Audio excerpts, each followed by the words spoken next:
Welcome back to our channel. Today we are taking you on a journey to one of the most iconic landmarks in the world, the Golden Gate in Jerusalem.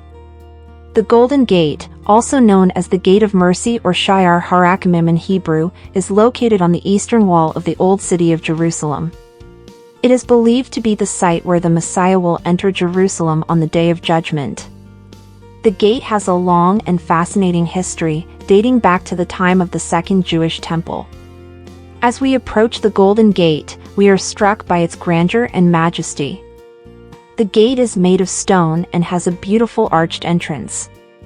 It is currently sealed shut and has been for centuries, but we can still see the intricate details and decorations on its facade. As we enter the gate, we are transported back in time to the ancient world of Jerusalem. The gate is surrounded by ruins and ancient walls, giving us a glimpse into the rich history of this holy city.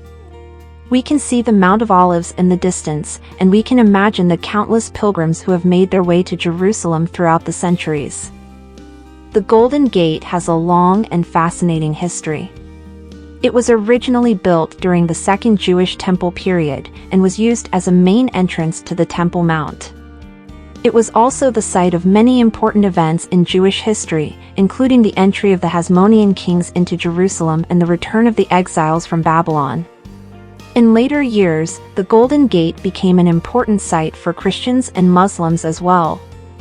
It is believed that Jesus entered Jerusalem through the Golden Gate on Palm Sunday, and that the gate will be the site of his return on the Day of Judgment. Muslims also believe that the gate will play an important role in the end of times. As we leave the Golden Gate and make our way back to the bustling streets of Jerusalem, we are left with a sense of awe and wonder. This ancient gate, with its rich history and deep significance, is truly a wonder of the world. We hope that you enjoyed joining us on this journey, and that you will come and experience the Golden Gate for yourself someday. Don't forget to like and subscribe for more adventures like this one.